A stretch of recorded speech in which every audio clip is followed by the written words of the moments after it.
That's ultimately the demise of many seniors in this country. That's the dirty little secret, I think, of our economy, that our seniors actually become government wards. And that is a tragedy.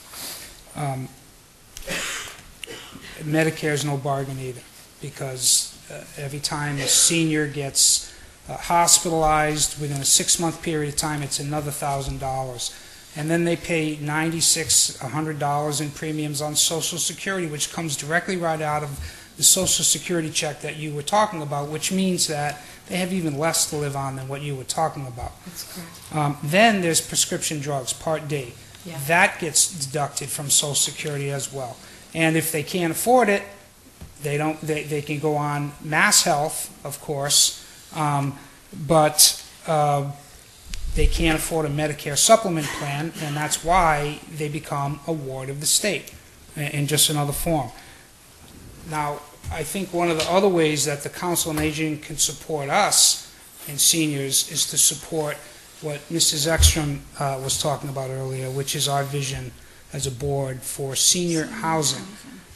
I'm at the point where I no longer care where it's situated. I do prefer town property, of course, and I do prefer that particular site because it's the largest site available, and it is where our seniors are, as was pointed out.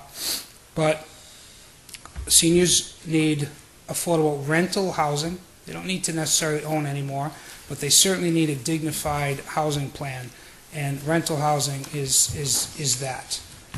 And we also want an assisted living component on that facility for the obvious reason that you mentioned.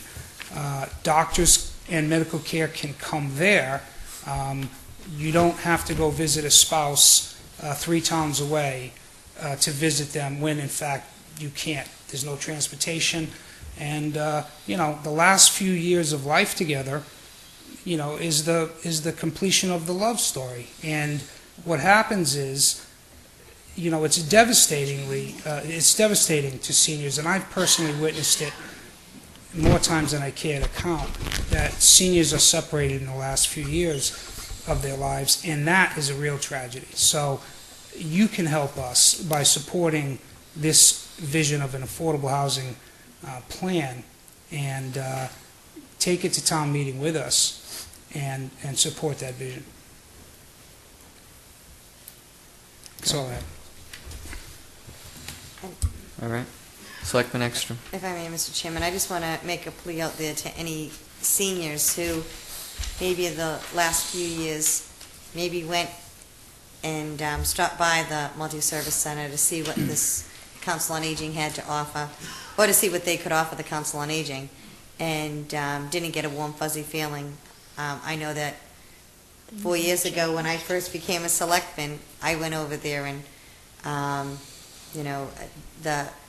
some members of the Council on Aging at the time, they were friendly, but when I went in during the day, it wasn't a warm, fuzzy feeling. And I just want to say that with this group, there's a few holdovers that are wonderful people from the old Board of Directors, and the new group of Board of Directors, and Marsha, and just the whole atmosphere there. And I don't want seniors to think that, while we're talking about these devastating results, or these devastating statistics, there's a lot of people that they just don't want to eat lunch alone. You don't have to be destitute to go there. It's a fun place to socialize, bring a couple of dollars, hang out at a table, chit-chat, visit.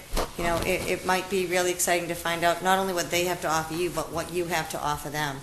And I encourage any senior that is interested or at least curious, at least stop by, because I think it's changed a lot in the past couple of months, even in the past, I'd say 6 months. And but I think that it also goes to that, the government can't do everything for you. You can't expect everyone to always be reaching out, but you know what? You reach out a little and someone else is reaching out a little, and I think that that's how we're going to get through these times. So I encourage all the seniors in Wareham to stop by and visit. That's because I think you'll be surprised. So, good job, you guys. I can't hear you. Thank you. Great things going on in just a short 10 weeks. more to come, I'm sure. A lot more. Yeah, two things. There is one thing I want to correct. The Concord meal, and the Meals on Wheels program is a suggested donation. We serve these people whether they have the money or not. Okay? They don't have to stay home if they don't have $2. They can come and have a good meal, and they don't have to pay for it. That's a very important thing. A lot of people we have down there are in the straits we're talking about, and they enjoy a nice meal, and we have a good time. And I didn't mean, and I'm sorry, I didn't mean to imply that they had to pay, but I also know, thinking of my grandmother, and my mother doesn't live here, so I can't even say my mother, but the older, older people can be very proud, and so Fine. they don't want to come.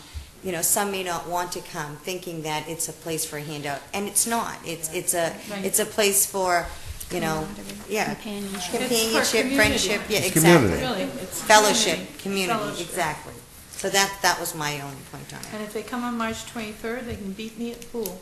Yeah, if you fellas are invited, and girls, we're having it both men and girls pool It's men and tournament. women. But one thing I think you all would be proud of is that with all the dire things that are going on in town, we put on a music fest today. Everyone there was a volunteer. The band was a volunteer. The people who served, the people who came were volunteers.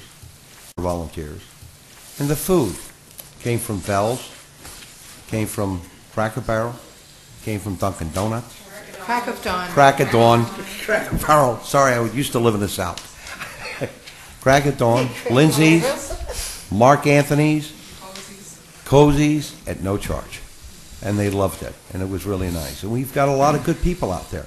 So that's our story. Okay. Excellent. Thank you very much. Thank you for everything. Keep up the good work, you guys. Thanks. Thank you.